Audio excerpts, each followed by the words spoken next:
Magandang araw po mga Kapinoy. Dito na naman tayo, no? At ating pag-uusapan uli ang mga mainit na nangyayari sa Pilipinas.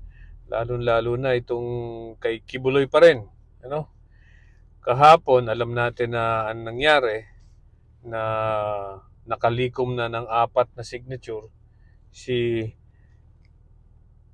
Robin Padilla. Ano po? Yun ay si Bongo, si Aimee, si Robin Padilla, at saka si Mrs. Camelia. Alright? Sino si Mrs. Camelia? Si Villar. Ano po? Yung ina na Villar. 4 na sila. Dapat 5. Ang nangyari ay nag-withdraw itong si JB Ejercito ng kanyang pirma. So, nag-ano lang uli. Naging 4 na lang uli. So, alam niyo po, kailangan niya makalikom ng 8. Walong, walong signature mula sa mga miyembro ng Committee on Women. Ano po? Ang miyembro po na yan ay 11 plus 3 na ex officio members. Ano po? Ang sa mga hindi na lang na sa mga hinihintay natin na kung boboto sila para harangan ang warrant of arrest ni uh, ni Kibuloy ay 8 pa. Ano? 8 pa. So, sino sila? Si Nancy Binay, si Pia Cayetano, si Grace Po, si Rafi Tulfo, si Mark Villar, at ang 3 ex officio members na sina Loren Legarda, Hontiveros, at saka si Pimentel. Ano? So, isa-isahin natin ano. Yun daw si Grace Po at saka si Ramon Tulfo ay nagsabi na hindi sila pipirma at pumapayag sila na dapat maka mabigyan ng warrant of arrest si Apollo Kibuloy. Ano? And then ang hinihintay na lang natin sa mga regular members ay si Nancy Binay, si Pia Cayetano, at saka si Mark Villar. Si Nancy Binay po at saka si Pia Cayetano, medyo para sa akin ay hindi ko sila inaasahang pumirma. Ano, unang-una sila ay mga babae. At ewan ko lang kung sila ay tinulungan din ni Kibuloy, ha? Baka may utang na loob din katulad ng ibang mga pumirma na. At hindi ko alam kung re-electionist yung dalawang yan. So kung sila ay re-electionist, most probably hindi yan pipirma dahil ayaw ng mga tao ngayon malakas ang clamor na dapat mahuli at ma-issuehan ng warrant of arrest itong si Kibuloy at humarap sa Senado. Etong si Mark Villar. Si Mark Villar po ay anak ni Madam Villar, ano, yung si Mrs. Camelia.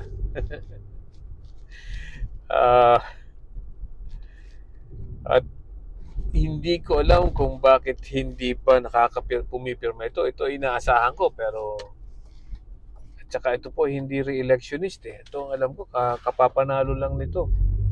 Ano? So most probably baka sabihan ng ina na you know na pumirma ka. Total, mabait naman sa ating pamilya. Yan po ang dahilan pala ni Mrs. Villar. At any rate, so I'm expecting na pipirma din si Mark Villar.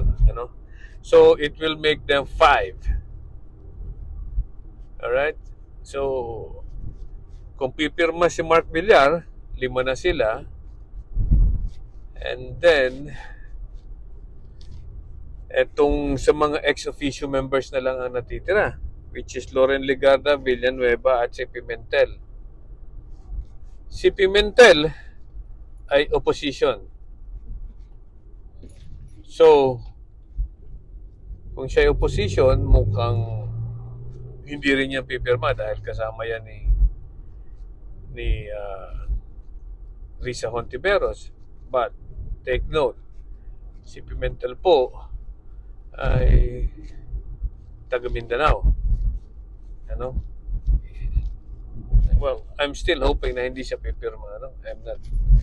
I'm still hoping na hindi siya pipirma. So, may natitira na lang dalawa. Si Loren Legarda at saka si Joel Villanueva.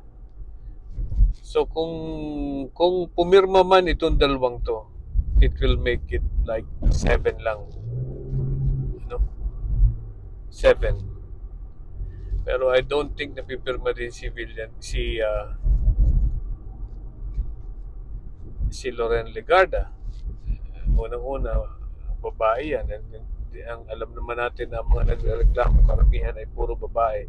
Because the case is exploitation ng women yan eh. Ano? So, mukhang malabo mangyari na makumpleto yung 8. Ano? Pero meron pa naman hanggang Martes. Hanggang Martes pa para kompletuhin ni Robin Padilla yung 8 niyang signature at maharangan ang issuance of warrant of arrest. Ano? Laban kay Kibuloy. Alright? So, malaman natin hanggang Martes, hanggang Lunes or Martes sa Pilipinas. Alright, ang isa pang balita ay na-unseal na ang warrant of arrest ni Kibuloy galing sa isang korte sa California. Ano pong ibig sabihin nito? Alam niyo po, yung mga warrant of arrest dito sa Amerika, hindi yan ay selyado, no? Selyado, ibig sabihin hindi yan pinamamalita. Hindi binabibigay sa mga taong walang kinaukulan. Ano, yan po binibigay lang sa mga warrant of arrest sa mga pulis o sa mga taong who can effect the warrant of arrest. Ano? Ay pero dahil nga ewan ko mukhang dahil sa nabalitaan siguro nila na nagtatago na si Kibuloy. So, inilabas na, unsealed yung warrant of arrest. Which means, pwede na ang kung yan to effect the warrant of arrest, FBI will have to ask the help of the Interpol. Yung pong Interpol ngayon, pag humingi na ng tulong ang FBI sa Interpol, yung Interpol po naman ay kung nakita nila na yung request at yung kaso ay pasok sa mga requirements for the issuance of the red notice, they will issue a red notice. Yung red notice pong yan, hindi po yan warrant of arrest. Ano? Hindi po yan warrant of arrest. Ang red notice po ay yan po yung mga nagbibigay ng impormasyon sa mga bansa na miyembro ng Interpol na mayroon taong ganito na pinaghahanap ng batas. So, maglalagay po dun sa red notice, ilalagay nila ang description ng tao, edad, kung anong kaso, and everything. So, ang mangyayari po dyan, pag may nakakita, kung nakita ng may nagsumbong sa Interpol na ang taong ito ay nandito sa lugar na to, ang gagawin po ng FBI, i-request po sila na hulihin. I-requestan nila ang local officials kung nasaan man nandun yung tao para tulungan silang mahuli. So yan po yung mga tinatawag nating extradition. And it happened that US and Philippines have extradition treaty. So most probably po, pag nag-request ng FBI for the arrest at meron ng warrant na talaga for the arrest of Kibuloy at kung sakalit nasa Pilipinas, maaari pong makipag-cooperate ang ating local officials sa Pilipinas para mahuli si Kibuloy kung si Kibuloy man ay naandun. Pero yan po, tandaan niyo po, hindi naman po yan ay mandatory. Ano? Depende pa rin sa bansa. Sa bansang kung saan man naandun yung huhulihin. The point is this, ngayon pag nag-issue ng red notice ang Interpol, ang mundo talaga ni Kibuloy ay liliit. Ano? Kahit po hindi agad mahuli yan bigla, maaga, yan po ay huhulihin sooner or later. Kahit saan po sila naandun at may makakakita sa kanila at may makapagsumbong. Unless pumunta sila sa isang bansa na walang extradition treaty ang Amerika. Okay?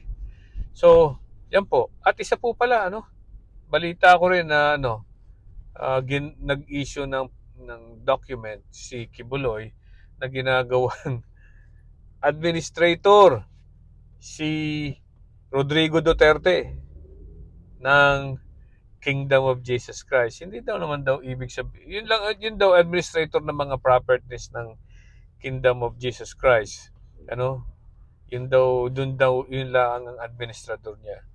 Sakop ng administration, So, siya magiging administrador kung sakalit mahuhuli si Kibuloy.